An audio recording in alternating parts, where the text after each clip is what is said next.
Dr. Sandro Calvani, who is a Senior Advisor in Strategic Planning from Ma Fa Luong Foundation. And our last panelist is Dr. Poomjai Nakasakun, Sufficiency Economy Guru and the first Senior Vice President and Quantitative Models and Enterprise Analytics from SCB. And our moderator is our very own Chief of Operation, Alex Mavro.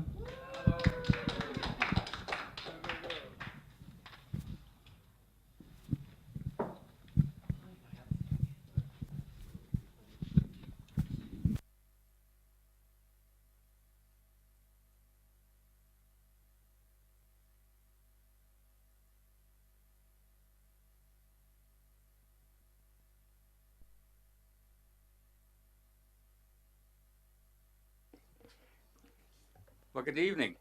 I think that's about the third or fourth time I've seen it, and every time I find something else that strikes me about it. It's always very, very moving.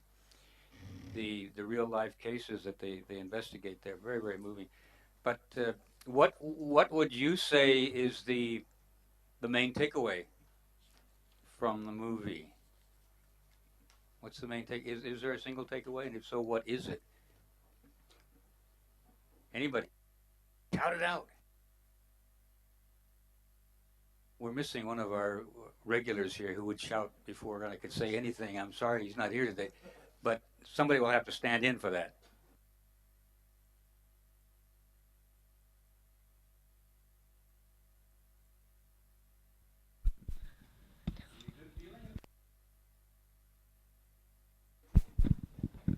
Are you happier for having watched it, or are you sad for having watched it?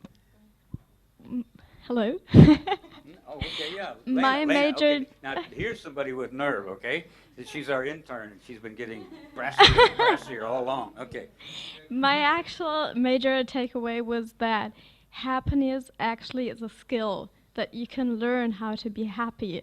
It's not the circumstances, it's not where you're born in, it's a skill. Okay, I think that's a very important takeaway. Many people tend to think that happiness is something that you seek. It's sort of a North Star that everybody looks for, like so many other things. And you're saying that it's something we could all learn, and I think that's one of the messages, one of the important messages. Any other message that anybody would like to pull out, and then we'll ask our panelists what they. Yes. Is it on? Am I? Do you hear me? Yeah. Yes. I came only at the end of the movie, so I cannot say that it's a takeaway. But at the end of the movie, they say that it's a skill, and that made me think of my mother, because I'm gonna share like a private experience I had. So I was 16, no, even earlier. I think I was 13, and a friend of mine died, and I was crying in my room, and my mom came in and said, "Stop crying." I said, "Well, it's pretty major what happened." She said, "No, you can't get so sad. You choose to be happy." And my mom doesn't have a PhD. She's actually she went to school until she was 10, but and throughout her life she showed that it's quite she showed me, it's not that she just told me, that really happiness was a choice for her, and she wanted me to make the same choice that she did. So yeah, so she didn't theorize it, but I think that's her life choice too.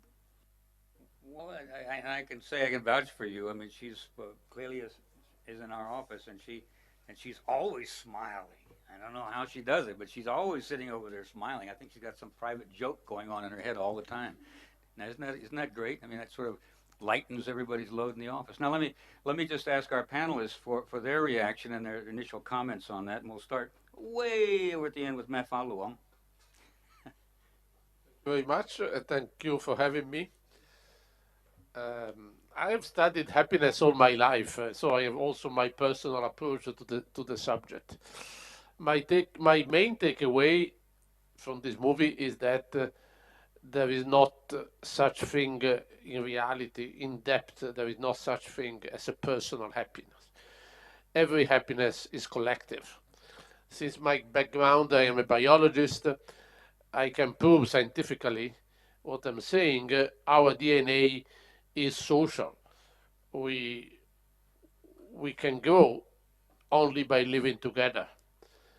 Probably our evolution, the beginning of the intelligent person, the first animal who become intelligent is because it is the first animal who started to communicate with words and start to cooperate with exchanging goods, and that is what built our intelligence, Homo sapiens. No?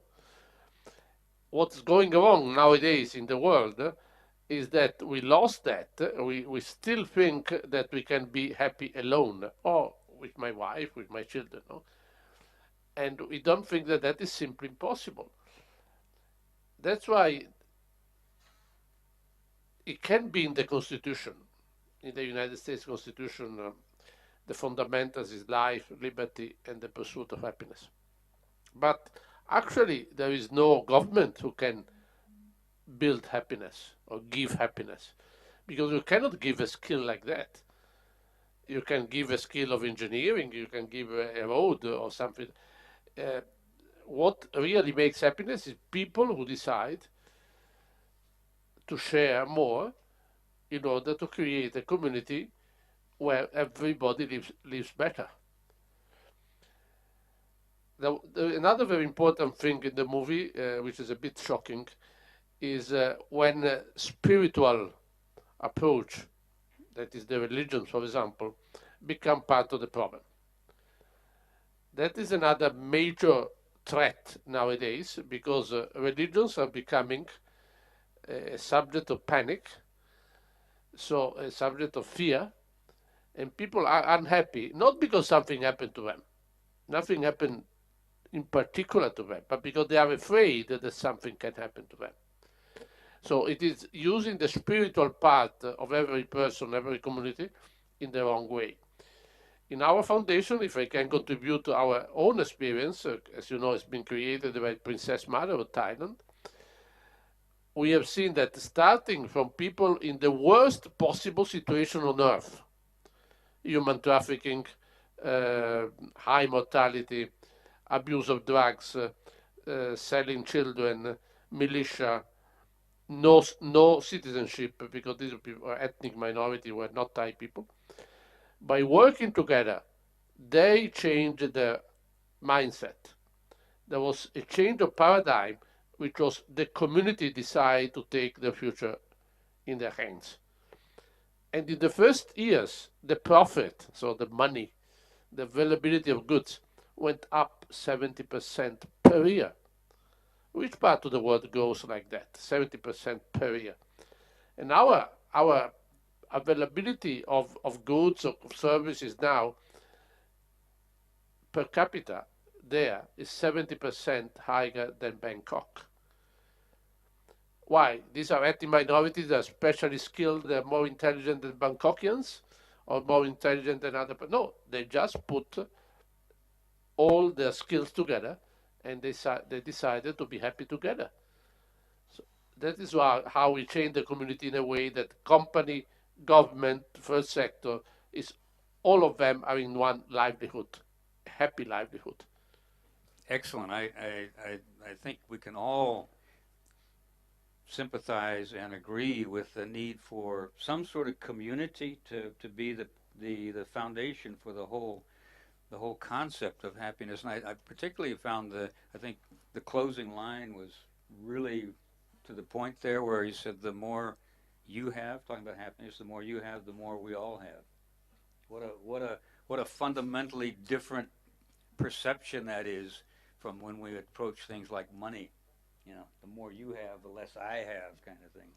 So, excellent point. Thank you very much, and we'll come back to you in just a second. Right now, we'll get the sort of French-Irish perspective, French-Irish-Italian perspective, I think it is, from Dr. Patrick. It's a great pleasure to be here, and thank you for the invitation. Well, it's probably more the philosopher's perspective, Alex, okay? The philosopher listens to this and very moving in many ways, absolutely agreed. One thing that was left entirely ambiguous throughout was what exactly is happiness? And that's a worry. I mean, there is a suggestion that it's different for everybody, but if it's different for everybody, we're back where we started. Okay, we don't, because So that's an ambiguity, but I think that they gave us some interesting hints as to what this means. I mean, in my other in some of my research work, which some of you are aware of, about the Social Progress Index, we've sought to develop a measure of social progress to replace GDP, very much in the same lines as Bhutan is doing. Okay, but one of the challenges we faced is, okay, how do we know what social progress is? And it's actually very much a similar question to what happiness is. Okay, well, we've actually dropped the word happiness and gone for things like fulfillment. A lot of what this movie is about different forms of fulfillment. A couple of things, if I may just share with you, that struck me, and these are philosophers' comments, but one did appeal to my sporting side, because I also have a background as a rugby player and a rugby referee.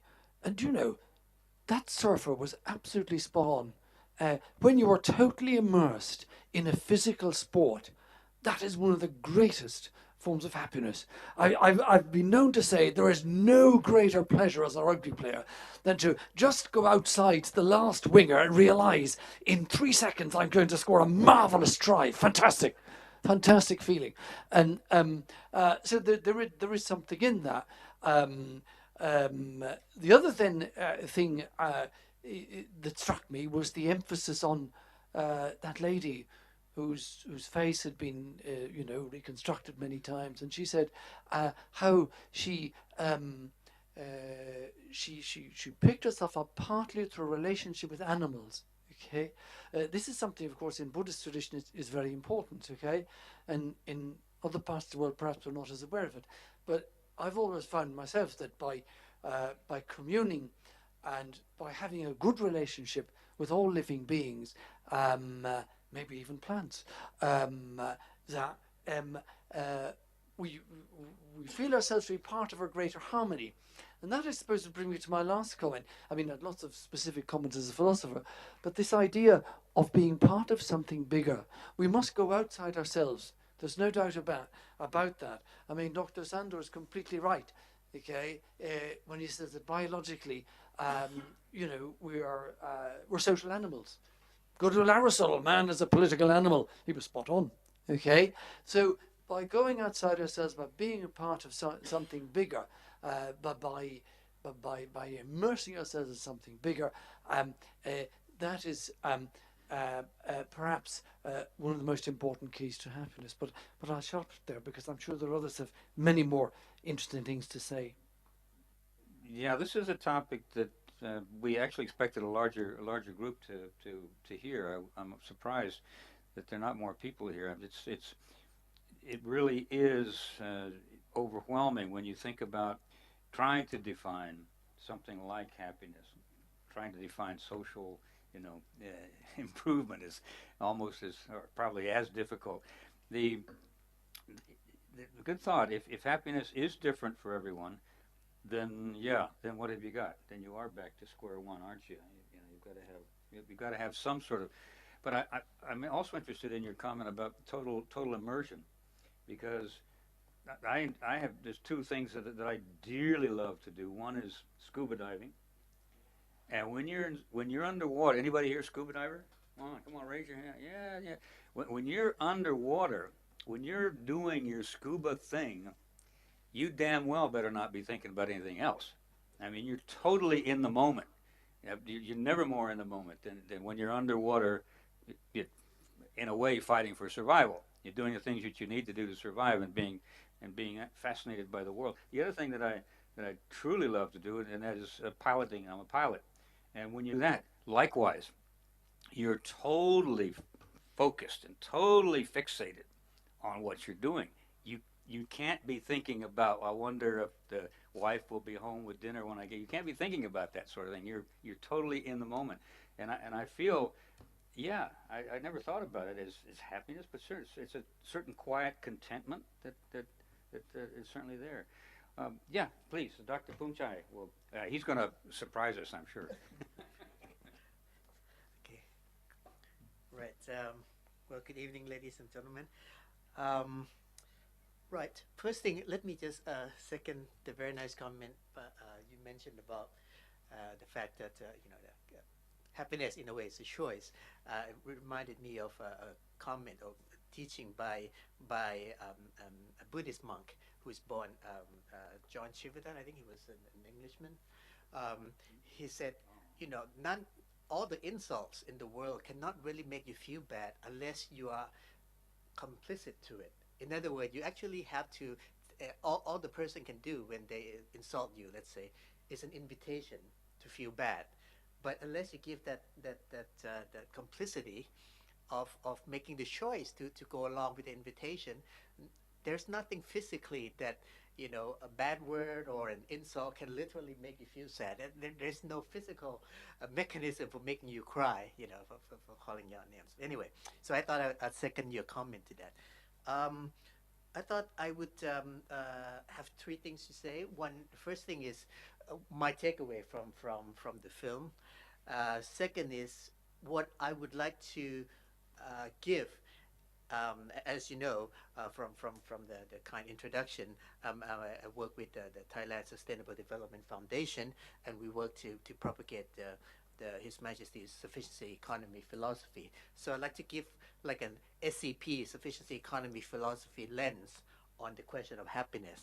And finally, just briefly, a Buddhist lens on what it means to be happy or to be in pursuit of happiness. I think, firstly, my takeaway, I separate just by category. There are four things I think in the movies. The least emphasized of all is that one thing you need to be happy is the ability to recover from tragedy. In a way, it's a sort of resilience, that type of resilience, that kind of robustness in your mental health. I think that's given the least weight in the movie, but I thought I should mention that. The second is to decouple the idea that pursuit of happiness is the same thing as pursuit of wealth. So, and that's something that has to do with the S curve, that money gets you from extreme poverty to be able to not worry about where your next meal is going to be. But beyond that, it's pretty much marginal, diminishing return. And the third thing is again the idea of the zone that you mentioned, and finally the idea that happiness is collective. It's not a personal thing. So those are the four things I take from the movie. As if it were as if I were giving a synopsis of what we just saw. But I think what I think you might find interesting is if I apply sufficiency economy philosophy lens to this. Some of you may know the cornerstone of sufficient economy rests on the three principles. At least that's the first thing is the idea of moderation. And moderation, in a way, is not like halving your desire. That's not quantitatively as simple as that. It's about optimality. It's somewhere neither to neither extreme. Okay, it's a bit like when the Swedish people say lagom. Yeah, that's the expression of moderation being inherently contented, inherently balanced. So there's something about being inherently in balance or not in the extreme that is a basis for sustainability and in fact happiness. And I think that's something that's very important. Now, the second lens of sufficiency economy philosophy is the idea of reasonableness. In a sense, you look at things and you try to not analyze it as a thing in itself, but you always view it as a result of some causation. And I think that the thing I would like to look at is if happiness, as in this movie has proven, is collective, is in the compassion and so forth, why is it that the whole world, in pursuit of happiness, seems to be on the wrong path? Okay, so really, the sufficient economy lens would challenge us to say, well, then what is the cause of that? Why is everybody doing this? If working 9 to 5 to make lots of money really kills you in the end, why is the whole country of say central Japan, why are they doing it? Okay, and there's a lot of explanation I think, but one other thing I like to add the reason I like to add this because I found this is quite interesting. You mentioned the biological basis. There's a book I took the liberty of making. It's called Habit of a Happy Brain, and it does gives a very insightful etiology or how we came to be in this kind of endless pursuit of happiness and never really becoming happy. In a way, if you think about it, happy and unhappy, those are the two states that drives your action. And so in a way, unhappiness has an evolutionary survival value. Okay? You're unhappy when you're hungry and therefore you go hunt and so forth. Now, the mechanism at work here is it seems to be that human beings are very susceptible to search for 3 or 4 happy chemicals, but they give very different behaviors. One of the happy chemical is dopamine. It was mentioned in the film, but that has to do with sort of like accomplishment. But it's not a long-lasting thing. It's sort of like it energizes you when you are about to achieve something, so that you mobilize your energy to achieve it. But once you achieved it, it's gone. You have to go on. So that explains a little bit of why we have this kind of endless pursuit. Okay, once you pursue something, it's the hunt. It excites you as you're about to get it. But once you got it, once you get this raise, once you get this recognition from your peer, it dies down very quickly and you have to go to the next one. Another chemical, interestingly, is serotonin. Now, serotonin means you like to be, even though we are friends, everybody like to be among peers, you like to be a little bit better than your peers. This is the social climber. This is the reason. This has been with us since we were social primates.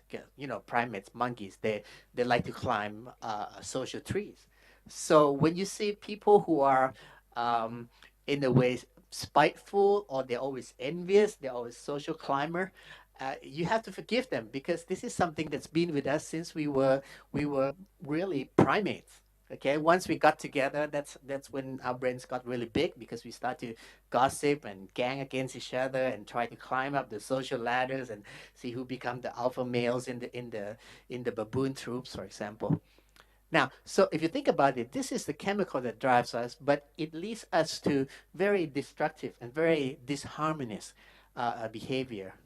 Then there's this thing called oxytocin, and I think that is the one that's the answer, because oxytocin comes from the sense of cohesion, and that's the sort of like balance the effect of serotonin. And I think a lot of the movie emphasize that, and it's a more sustainable form of happiness in a way.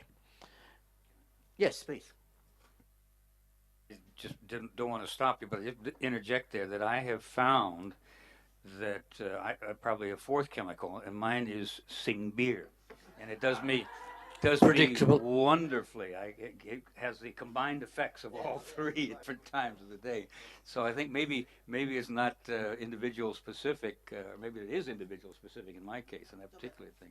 I have to admit, I was being a little bit reductionist, you know, sort of like everything comes down to 4 chemicals, and that explains it. It doesn't. And in fact, let me just close by mentioning, I guess, the Buddhist lens, which is that happiness, in a way, you know, in Buddhism, you don't really deny happiness from materialism.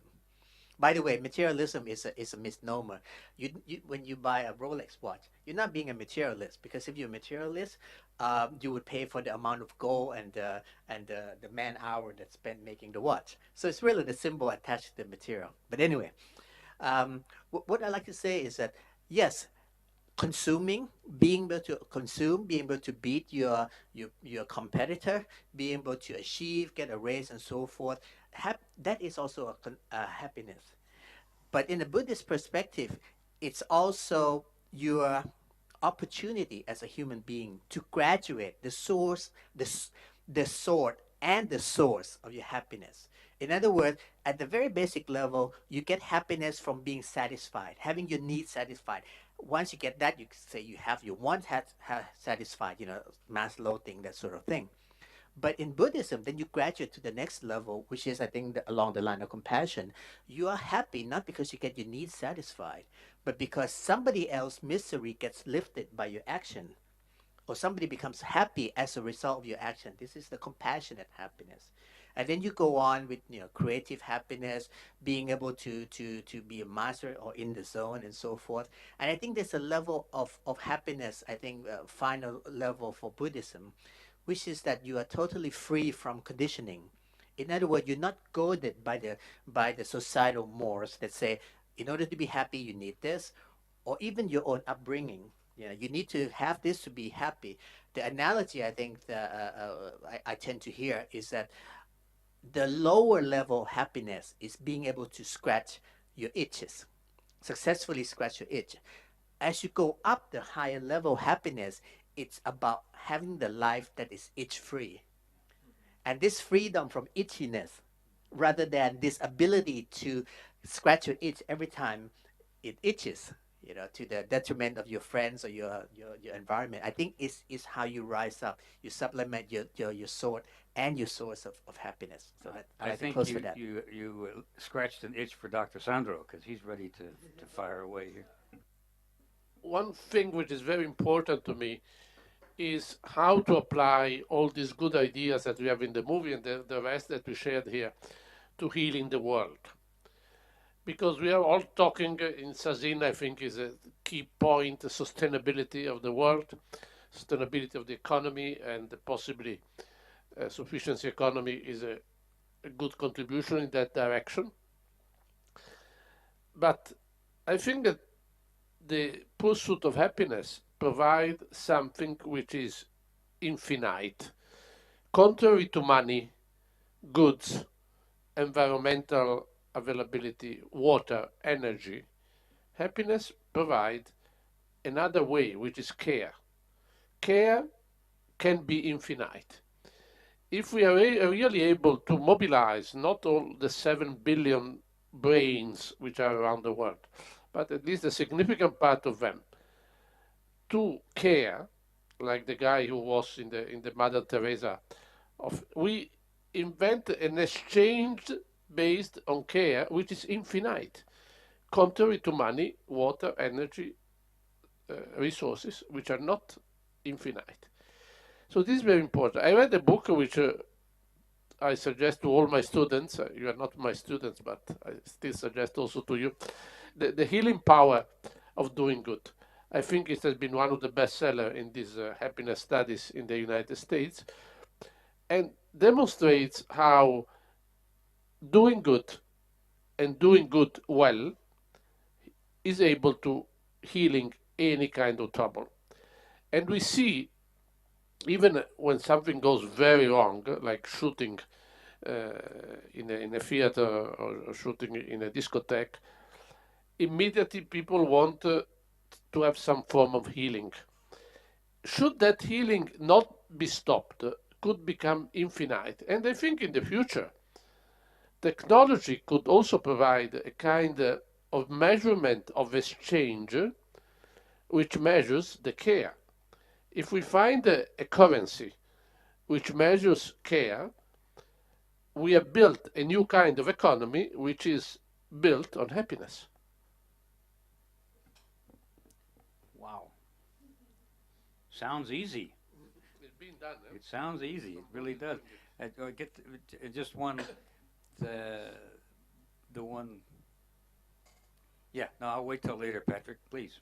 All right. Are you sure? You're ready. I'm Yeah, ready. all right. Far be it from me to be a devil's advocate. Of course, I agree completely. But Don't mind if I laugh. there's a kind of a problem that's rumbling in the background. Okay, 7 billion brains or whatever, right? But you know, if we were all to, you know, and a theme we have said is that there must be a certain level of material well-being in order for this happiness to be possible. So, you know, we got to bring people to a level where they can all feed themselves reasonably and so on. But, you know, to bring everybody to the level of just an average European, okay, not a rich European, an average European, we'd need between 4 and 7 planets, depending on how you measure it. So we've got a real problem. What I mean is this: competition versus cooperation. Okay, the roots of competition is scarcity. Okay, as long as there's enough for everybody, of course we'll all be nice to each other and so on. Okay, so we've got to be able to address this problem of scarcity, this problem of sustainability, okay, the sustainability of our resources. I haven't got magic answers, but it's rumbling there in the background, and it's what brings out the worst in humanity, okay, and the worst in humanity is competition.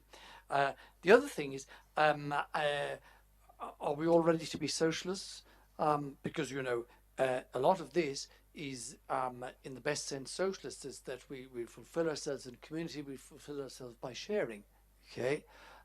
There's a message underlying that movie which is very threatening of the economic system as we know it today. Okay, now the sufficiency economy offers a fantastic alternative. I'm completely convinced. Okay, but those problems are there in the background. Okay, and are we ready? Are we ready to face them? How can we face them? That's my little barb, Alex. Excellent. Yeah, well, I had to laugh when you said not to be a devil's advocate. That's what he specializes in. I have to tell you, he's an excellent devil's advocate. And that said, let's take just a quick break and ask if anybody in the audience has a question they'd like to pose. Yes. Would you turn the mic on, please? You were talking about three aspects of the self-sufficiency economy, and you didn't mention the third. I wanted to know. You said contentment, reasonableness, the first and the third one? moderation, Yeah. reasonableness, and the third one is prudence, which really has two dimension to it. One is the idea of resilience. In other words, it goes beyond risk management. You build in the resilience so that when things falls apart, you actually can pick yourself up. And the other idea is immunity. In a sense, you kind of like prep your body against the risk. So I think this kind of mental robustness, of course, this idea of prudence or immunity or resilience is usually coined or is usually associated with the notion of an economy being resilient, economy being immunized against external shock and so forth. But I think it equally applies to your mental health in a way that we you know, my parents always talk openly about one day they will not be here. This is their way of prepping me. They were immunizing me against what was inevitable for a lot of us. So that's the third element. So I think this idea of resilience, immunizing yourself against the downside that eventually comes, I think it's very important. Yeah. No, I had a couple of reactions, Alex. Okay, fine. Well, first of all, I must thank Clelia because it's of her I'm here. She reminded me about it, and it's interesting. She talked about her mother, and I was wanting to talk about it, but I'm not going to.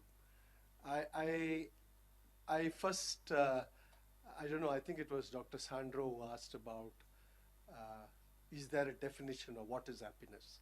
A couple of years ago, when the happiness conference, which the Bhutanese organize in different parts, was held in Bangkok, me and another colleague who was then in UNESCO wrote a little booklet called Learning and Happiness. For those of you who are teachers, you can go and Google it, and it's Learning and Happiness. And there I have a thing from Partha Dasgupta on what is happiness. And Partha Dasgupta, is a good economist, writes a very, very good definition of what is happiness.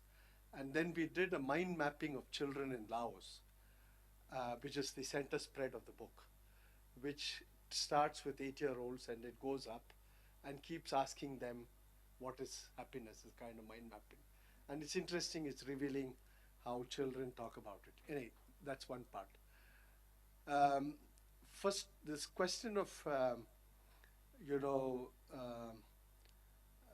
physical sport giving you happiness, and I think is only one dimension to it, because there are also cultural notions of happiness, which the film somehow beautifully conveys without being overbearing, saying this is a Western notion of happiness and an Eastern notion of happiness. Because the moment you say it, you dichotomize happiness, and it's a contradiction in terms.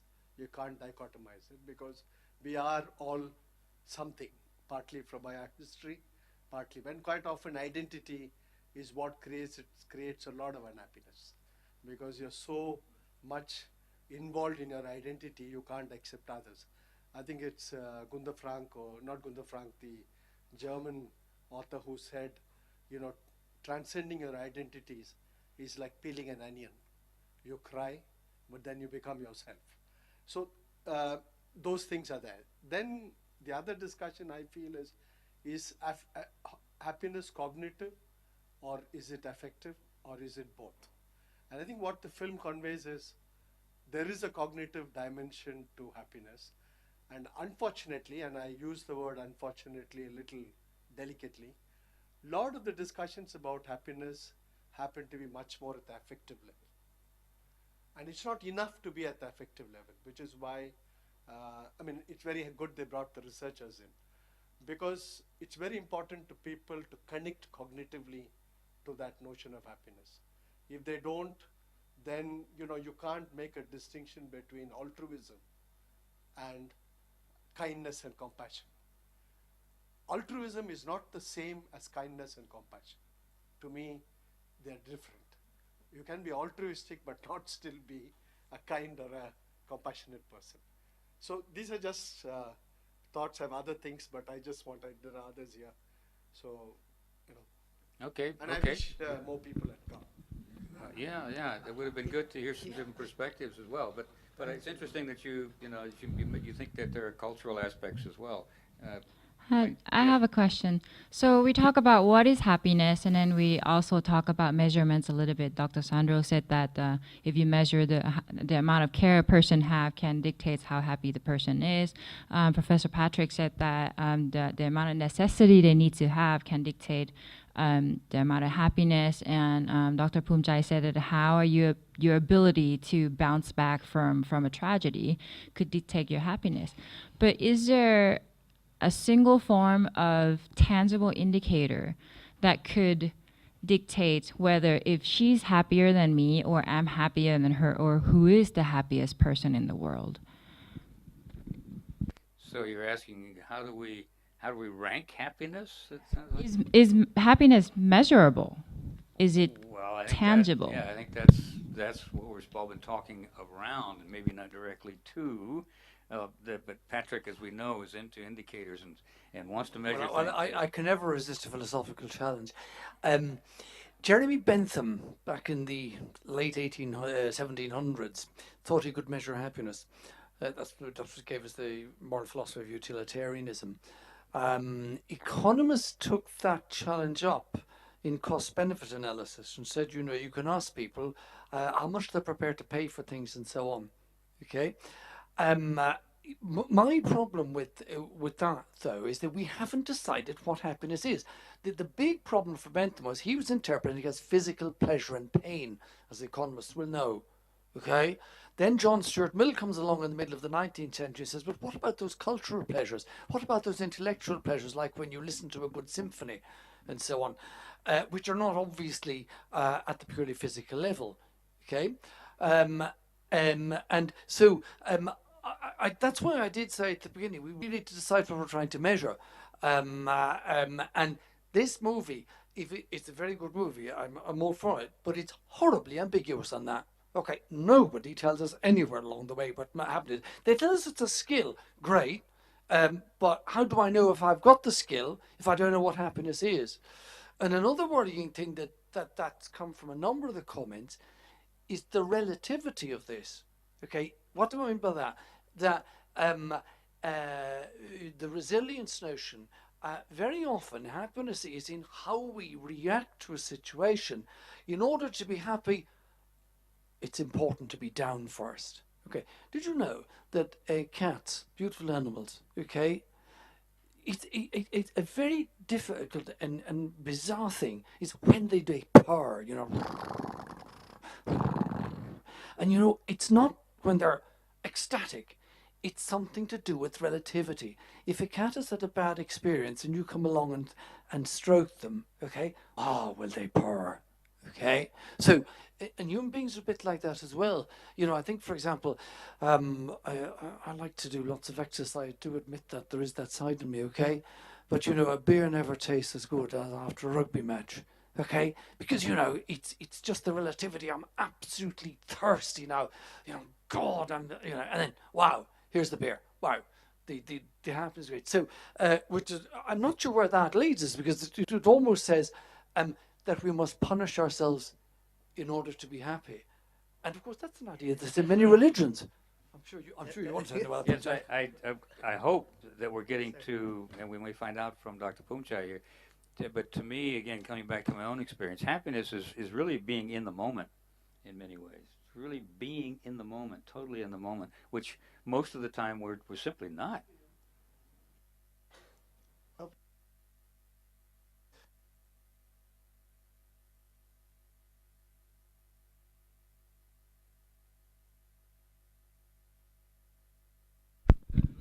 Um,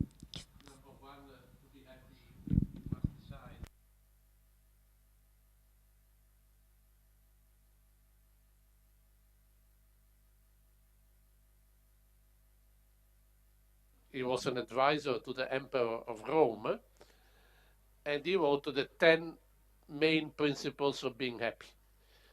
All the things that we find now in the sufficiency economy, like moderation, immunization, all of those things were already there.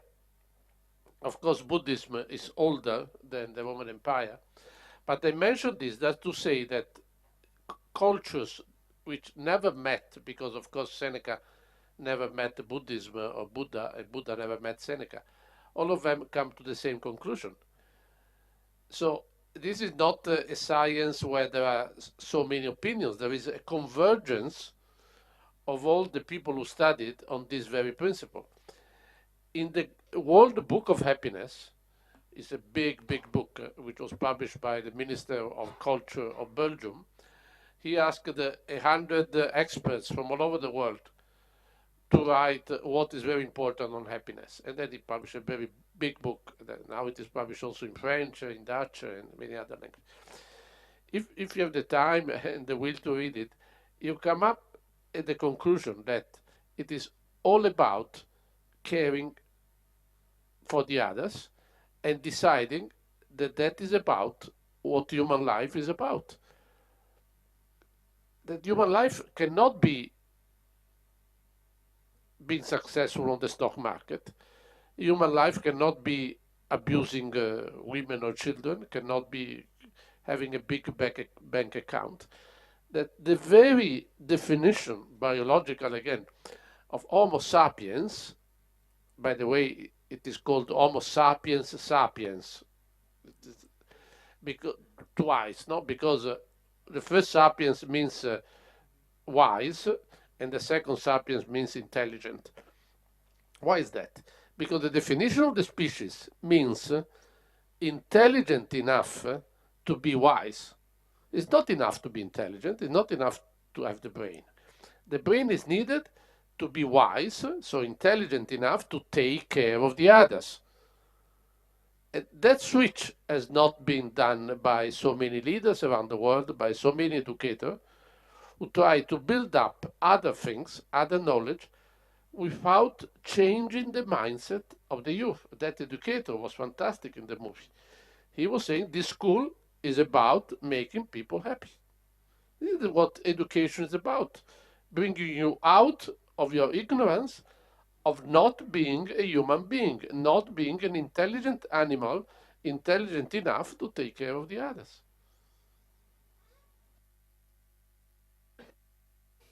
I'm not sure which order I should do this, but I have two things to say. One is to respond to you. One is to answer your question. Maybe I'll go with you first about the question of measurement. Well, in the same vein, continuing from Jeremy, anybody is an economist here in this room? Oh, great! Then I'm about to insult you. Here's the deal, and this is completely. I'm being completely facetious.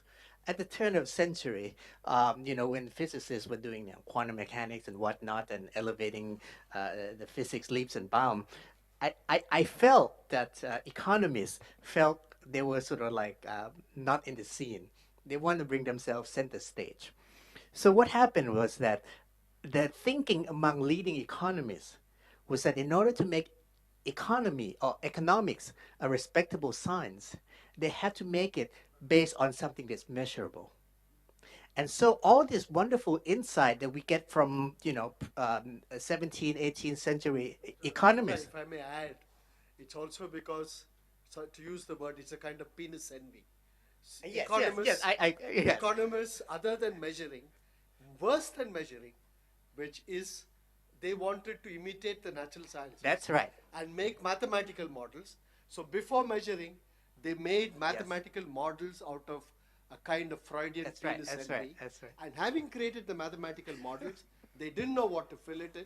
They went for the measurement. That's So right. that's the logic. Yes. But you go ahead and. So I think you insulted economists even better than I did. But yes, that's precisely it. And here, by the way. And here's the thing. And what happened is then, from there on, you have this shift from something that has meaning, things like value, into things that is measurable, like price.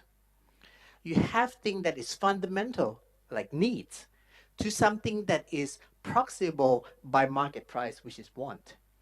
And the era when economists turn from deep thinkers into trying to make it scientific, they have to focus not on value but on price. They have to and then you cannot evaluate needs because you don't know when needs end and wants begin. So you measure the gross value of it, which is want. And so we have this kind of endless game. So I think when you try to quantificate this need to quantify things, this quantification of desire, of needs, of want, I think it's very important. Nowadays, everything is talked in number. If even happiness has to have an index.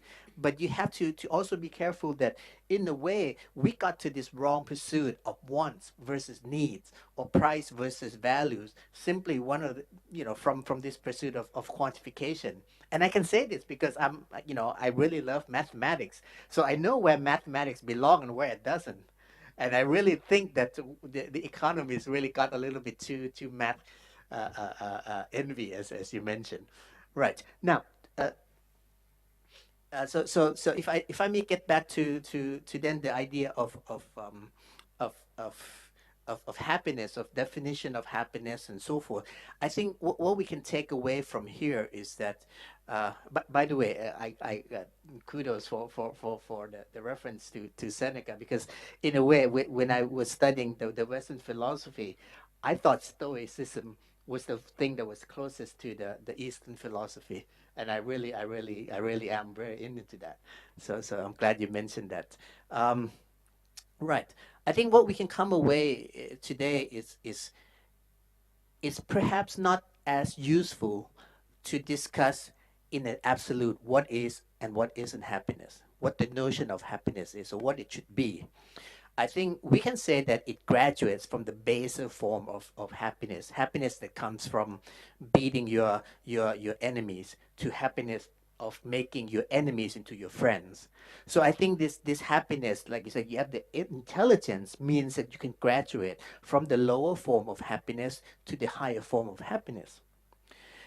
And the dichotomy or the distinction between what is and isn't happiness then is not as useful, rather than the level or the elevation, as it were. So you graduate from the lower form of happiness to the higher form of happiness.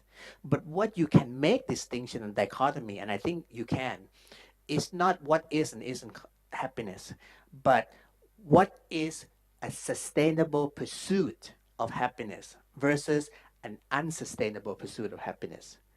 And the analogy I would be giving, again, go back to the chemical idea, is that if you are a serotonin junkie, you get off on intimidating your friends and one-upsmanship. That's not sustainable. But if you're an oxytocin junkie, you feed off of harmony, you feed off of friends, you feed off of community, sense of community. That's more sustainable. And I think so we have to end up with the critical question of not what is and isn't happiness, rather what is the form or the pursuit of happiness that is sustainable. It's a sustainable means to happiness. And I would even go further and say that to a lot of more enlightened mind in our generation, they would actually see sustainability itself as happiness. So you have these two statements. One is that you have to have sustainable means to happiness. Means to happiness that is sustainable vis-a-vis your community, your society, and your planet. But there's another statement, which is that sustainability itself means happiness. People are happier if they live a sustainable life, if they know they actualize themselves in a way that is not to the detriment of your friends, your society, and your planet. Excellent. Well, I think so. I have a suspicion that the levels of happiness that you're talking about might be related to whether or not you're focusing on yourself or to the degree which you focus on outside. I think that would be. I think we would all see that as increasing levels of happiness. But it's still it remains. I guess the enigma wrapped in a riddle or whatever it is. What is happiness per se? I mean, we can't define it. Yes. I have an opinion on this myself, and just listening to everyone and thinking about your question and having my own journey on happiness, I think I think we can agree that it's very ambiguous what happiness is, and I think that maybe the way to go is to actually think of it in terms of relative to how you feel inside. So it's more about comparing, the state you're in right now and the state you're in afterwards. And then in the moment, if you're able to assess and know yourself that you're not content or happy, then you're not happy. So how do you go from there to being happy? And I think there's a lot of there's a lot of answers as to what makes one happy and all that. But I don't really hear about the process of getting us there. And I was very intrigued by this gentleman's comment before about peeling off the layers and knowing yourself. And I think I don't think I've gone through that whole process of from being unhappy to happy myself, because I used to be a consultant in New York, and life is very good there when you make good money, and you just keep going. You're going up on this ramp of those what they call extrinsic needs and values, and after a certain time it comes the sustainability element comes in, like it becomes a cycle of getting a high and then a low and a high and a low, and then it's only when you recognize that you're in that cycle that you need to reassess, that you need to make changes in your life. So then I quit and I came back to start doing different things here, and when I was jobless, it gave me a lot of time to think, and I think that might be key in helping most people change their minds about what being happy is. Because I feel like all of us have limited willpower and mental resource to actually assess ourselves during a 9-to-5 type of life. So as you go through the grind, I found myself, I wasn't able to extricate myself from a cycle of happiness and unhappiness when I was in New York. Every day I would work, and then I make money, and then I spend on something else. There was a high, and then there was back in the low again for a really long time. Then you go on vacation, then you go on a high, then you come back and you're really sad, and then you wait for the next vacation. So it's a cycle over and over. And then finally, it was only after I quit and when I came back that I realized that happiness is out there waiting for you, but the process to it is in reflection. And when you need to reflect, you need a lot of time. And it's been 2 years since I've gotten back, and I'm still peeling the layers. So the answer to getting to this, to a state of happiness, I think it's not an easy one, and like this has been said, it's a learned skill. It takes a long time for you to reflect, and I think that's not being encouraged enough, and the modern lifestyle actually hinders everyone's ability to do that. There is no time to reflect. And when there's no time to reflect, you will never get to a stage of sustainable happiness. And that's what... Yeah, Patrick here is champing at the bit again, so we'll have to invite him to say something, which I will do in 1 second. I think it's those comments are very, very incisive, and I think it still boils back down to the decision, to something we've heard earlier, which was it is a decision. And as academics, many of us, I probably shouldn't say this, but there's so much that we do not teach that we should be teaching in school. We teach a lot about ABCs and about numbers and things that most people can get on their own, but things like seeking happiness, and how important that is. We don't really get into that aspect of it, but I'll let Patrick take it from there. Yeah, I'll take up the ball there. Yeah, it's interesting actually, and I have great admiration for what you've done, by the way. That what you said is the strongest argument for the fact that this thing that we call happiness has an intellectual component in it. Because as you said, you needed to reflect, and when you had time to reflect, that you begin to put the priorities in place and so on.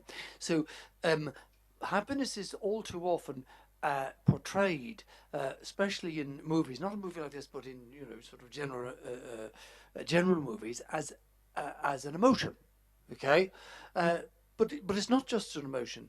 The element of reflection is absolutely vital, because with the reflection comes the sense of balance and so on.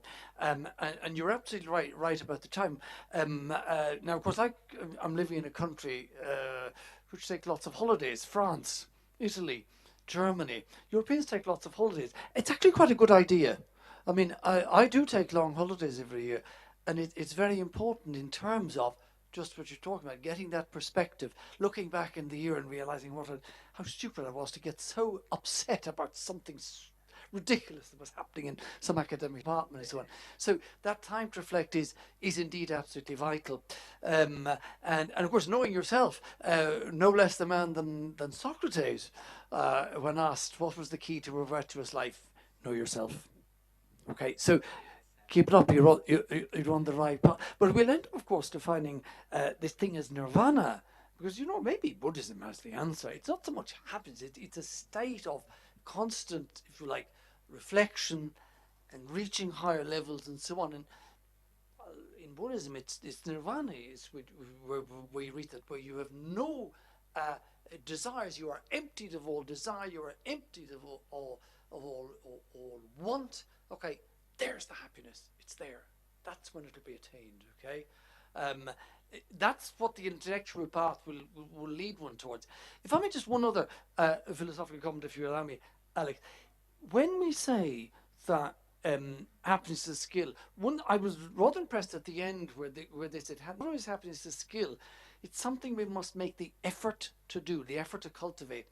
Now, that's like that's meditation. They actually said it there, and we need to be very wary of reducing it all to chemicals. I know you understand me on this, Poomja. I know we understand you on that, but many Western psychologists don't. They think it's all about the chemicals, but it's not, because if it's all about the chemicals, let's just drug ourselves, and that's not the way. The chemical reactions in the brain are ultimately the expression of what's going on in something we call spirit. And I know you understand that, but I want to make sure that everybody in the audience does understand that yes, you can give an analysis of what's happening with the chemicals, but these chemical rushes, am I having a rush and that makes me fight? When the old classic thing about the animal being threatened. Or is it that, I feel fear, and now comes the chemical rush afterwards? Which comes first? To my mind, it's I feel fear, and then comes the chemical rush. Subjectivity lies at the heart of being. Okay, so keep it up. You're going the right way. All right. Thank you very much. I'd like to give. Did anybody have any? Very, very quick, because we're right at the end of our time limit here. So yes, please. I feel that you cannot discuss happiness without discussing change and transformation. And I believe, in a way, we don't want to connect it. So when we talk of measuring, when we say indicators, the very simple definition of indicator is the direction to go. It is not an index. Economists have made it an index, which is a comparison. And the definition of an economist is one who knows the price of everything but the value of nothing. Like the definition of a lawyer who knows everything about the law but very little about justice. So this is a problem, and I think the problems of the discussions of happiness is it's not about change. And unless you talk about change, whether individual, community, collective, whatever, including teaching, you cannot talk about happiness. There must be a reference to change. And I also I respectfully disagree with Patrick on the fashion that human beings are inherently competitive. That is a notion given to us by modern economics. Human beings are not inherently competitive. This is the philosophical difference between, say, an Adam Smith and Mahatma Gandhi. Matter of fact, when he was talking about, how many planets, when Gandhi went first time to England, very mischievous journalist asked Gandhi, "Hello, Mr. Gandhi, when do you think India will be as developed as England?" And he said, if it took so many continents for England to be developed, you can imagine how many planets India will require for, the famous answer. So if you want to take away from a discussion which is within the set frames, it's very difficult. We have to transform it intellectually, you have to transform it effectively. And my problem with discussions on happiness and sustainability and so on is, it does not connect to the question of change, whether it's social change, whether it's institutional change, or community change. And that's ducking the question. And I think we have to face it. And that's Agree, but how are we going to change? I agree, by the way, but how do you want us to change? How do you want to change it depends on what values you want it to happen, And transformation, social transformation, whether in examples or in Mae Fah Luang, when I went to visit the museum in Chiang Rai, I was really moved. I was almost moved to tears. Here is one woman who went and said, these people are suffering not only by poverty, but also because their poverty being misused and transformed an entire landscape. It's just amazing. I'm so happy such an exhibition was done. At the bottom of that lesson is the change element in this particular person, this great lady who went to do it. And as teachers, as people who feel engaged about sustainability, if you don't talk about it, I feel you're ducking the question. And I believe that has to be put in front first. Why aren't we changing? What are we doing to change? What have we done to change? You don't have to go out and do happiness. If you're teaching, what have you done in your teaching in terms of re-examining what you teach? Okay? Why do you teach the same thing? I teach in the Faculty of Economics at Chulalongkorn University. That's where the mathematics comes. I don't know whether he studied also there. But it's all about not revisiting what you teach. And that's happiness, because when you revisit, and like Eliot said, you discover the place again for the first time, it's change. I'm sorry, but I believe that this notion of change must come. No, I agree, and I'd like a little self-promotion here, because in our sustainability unit, that's one of the three pillars that we dwell on exactly as change. We dwell on systems thinking, we dwell on stakeholders, and we dwell on change as the three components of what we see as the emerging sustainability movement. And with that, I think panelists have any, if you have any endearing words to say to close. Alex? And I'm very happy to, yeah. I would like to leave here with that question. What would be the change necessary to create a humankind happy? In my study, my perception, I might be wrong, but I have a lot of indicators. I've been in 135 countries. I think I've seen something. The change is very, very profound. We have to get rid of the concept of nation, get rid of the concept of enterprise, the concept of government, the concept of third sector. All what we have known in the past is not sustainable. So we have to do into a humankind which care for all humankind, and not the Italian guy who cares for the Italians or the Scottish who cares for the Scottish. And then the first most urgent move, most urgent change is multiply by 2,000 times the investment and the education on mental health. Because an insane person kills 50 people, everybody talks about terrorism. Nobody talks about insanity. Another insane person destroys two towers in New York. Everybody talks about wars, terrorism, and so on. Nobody talks about insanity.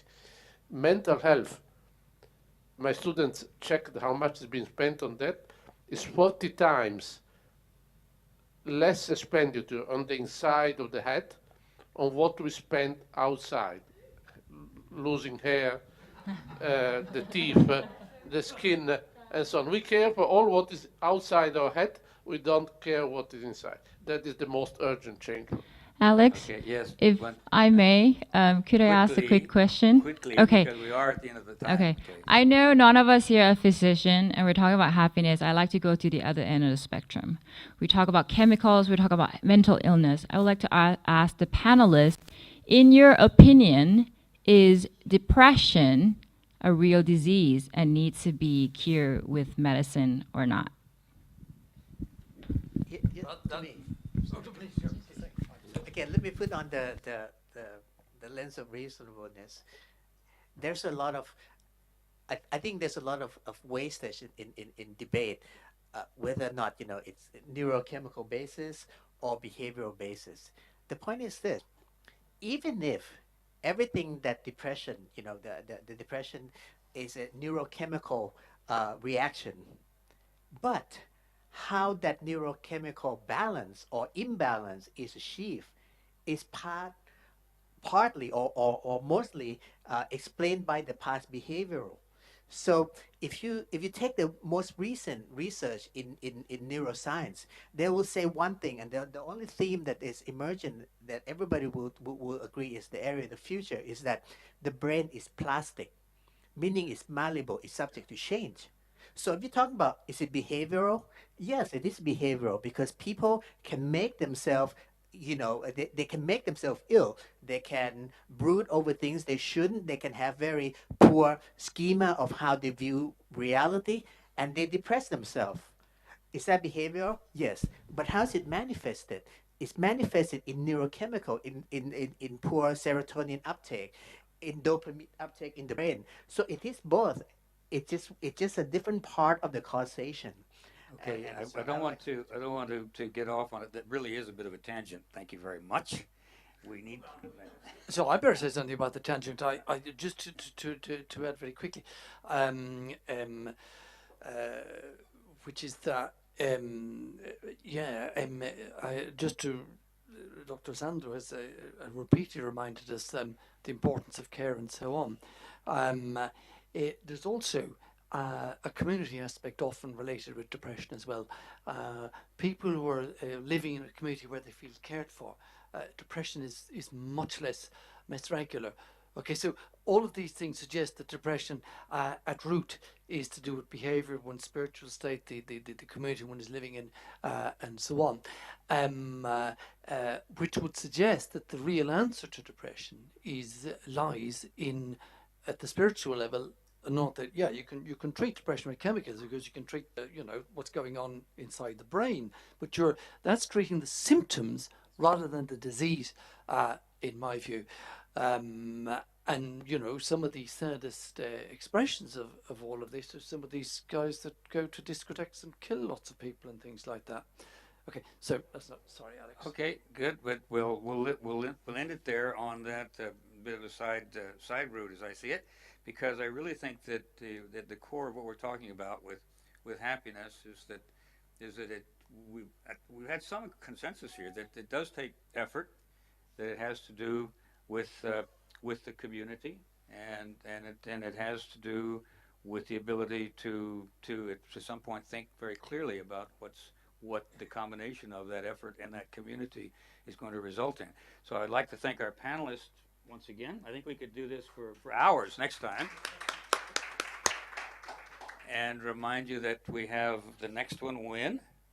When is the next one, Kamuk?